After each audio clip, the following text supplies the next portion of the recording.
안녕하세요. 오늘은 은퇴 후에도 여전히 빛나는 지혜에 대해 이야기해 보겠습니다. 많은 분들이 은퇴라는 단어를 들으면 더 이상 필요 없는 사람, 현역에서 밀려난 사람이라는 이미지를 떠올립니다. 실제로 사회에서 은퇴한 시니어들이 종종 주변에서 무시를 당하거나 젊은 세대에게 구식 취급을 받기도 하죠.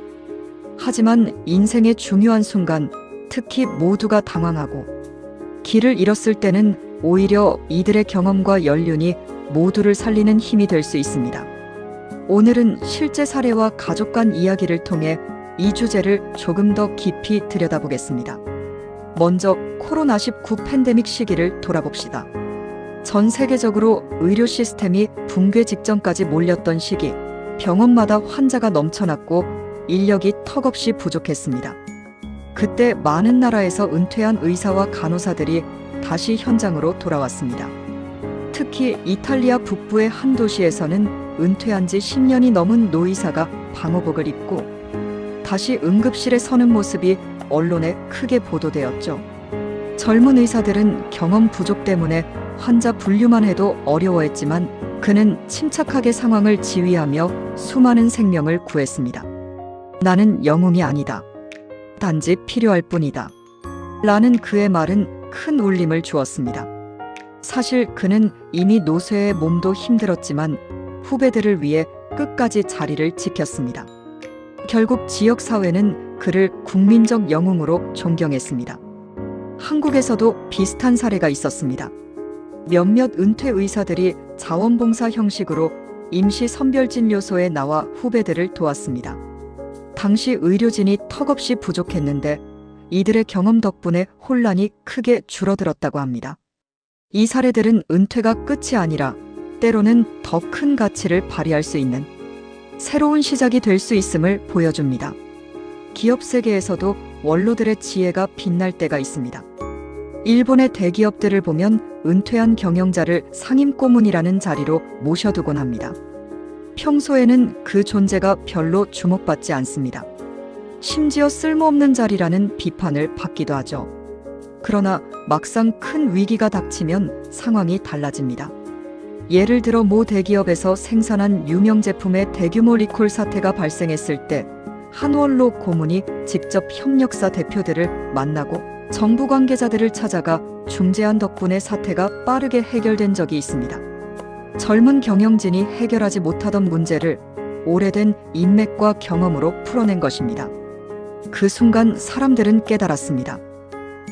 시대에 뒤떨어진다고 생각했던 이들이 사실은 마지막 보루였구나. 지역사회의 위기에서도 원로들은 중요한 역할을 합니다. 아프리카의 어떤 지역에서는 물이나 목초지 소유권 같은 문제로 부족 간의 갈등이 발생했을 때 정부군이나 무장단체가 개입해서 강제적으로 화해를 시키는 것보다 마을의 원로들이 직접 나서는 것이 더 효과적이었다고 합니다. 게다가 한 국제 NGO 보고서에 따르면 원로들이 갈등을 중재한 마을은 강제로 화해시킨 마을보다 훨씬 더 빨리 안정을 되찾았다고 합니다. 오랜 세월 전쟁과 기근을 겪으며 얻은 지혜, 그리고 쌓아온 신뢰가 UN 같은 국제기구의 중재 노력이나 무장 세력의 강제력, 또 젊은 세대가 가진 특유의 추진력보다 훨씬 강력했기 때문입니다. 이것은 연륜이 나이를 뜻하는 것이 아니라 사회를 지탱하는 중요한 자산이라는 사실을 말해줍니다. 이처럼 현대사회의 위기 순간마다 은퇴자와 원로들의 경험이 다시금 빛을 발하는 장면이 곳곳에서 나타나고 있습니다. 이제는 조금 더 가까운 이야기로 가보겠습니다. 어느 평범한 한국의 가정을 배경으로 한 이야기입니다. 명훈 씨 집안에는 80이 다 된 할아버지가 계셨습니다. 명절만 되면 가족이 모두 시골집에 모이곤 했죠.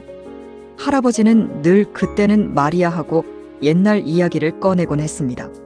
하지만 손주들은 대개 하품을 하거나 휴대폰을 만지작거렸습니다. 아들 내외도 속으로는 아버지 말씀은 구식이지 하며 대충 흘려듣기 일쑤였습니다. 그런데 모처럼 온 가족이 시골집에 모인 어느 겨울밤, 큰 눈이 내리던 날이었습니다. 온 가족이 거실에 모여 도란도란 이야기를 나누던 중 갑자기 마을 전체에 정전이 일어났습니다. 집안은 삽시간에 깜깜해졌고 난방도 멈춰버렸습니다. 휴대폰 배터리는 거의 바닥이었고 와이파이도 끊겼습니다. 아이들은 어둠과 추위에 겁을 먹고 울먹였습니다. 젊은 가족들은 손전등을 찾아보려 허둥댔지만 상황은 점점 불안해졌습니다. 그 순간까지 말없이 앉아 계시던 할아버지가 조용히 일어나셨습니다. 그러시고는 몸에 익은 듯 능숙한 움직임으로 장롱 깊숙이 넣어두었던 낡은 화로를 꺼내셨습니다. 옛날에는 이런 걸로 춥고 긴 겨울밤을 지냈지 출출할 때 간식도 해결하고 말야. 할아버지는 도대체 어디서 어떻게 찾아내셨는지 숯을 꺼내 화로에 불을 붙이셨습니다. 아이들은 신기한 듯 눈을 크게 뜨고 할아버지의 모습을 지켜봤습니다. 할아버지는 이렇게 바람을 불어주면 불이 살아나는 거란다 하며 아이들과 함께 불씨를 살려냈습니다. 곧 방 안에 불빛과 함께 따뜻한 온기가 퍼졌습니다. 화로 위에 감자를 올리니 금세 고소한 냄새가 번졌습니다. 가족들은 하나 둘씩 감자를 나누어 먹으며 추위를 잊었습니다. 손주들은 할아버지 최고라고 즐거워했고 난생 처음으로 스마트폰 대신 할아버지의 옛날 이야기에 귀를 기울였습니다. 그날 밤 할아버지가 들려주신 이야기는 전쟁 직후에 어려웠던 시절, 가족과 이웃이 서로 도우며 살아남았던 기억에 대한 것이었습니다. 아이들은 입을 다물고 진지하게 들었습니다. 새벽이 되어서야 정전이 끝나고 전기가 돌아왔습니다.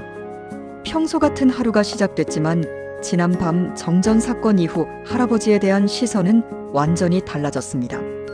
구식이라며 무심했던 할아버지의 경험이 사실은 가족을 지켜낸 가장 큰 힘이었음을 깨달은 것입니다. 아들 내외는 부끄러움을 느꼈고 손주들은 할아버지의 이야기를 더 듣고 싶어하며 더 자주 오래 같이 있고 싶어하며 할아버지에 대한 존경심이 커져가게 되었습니다.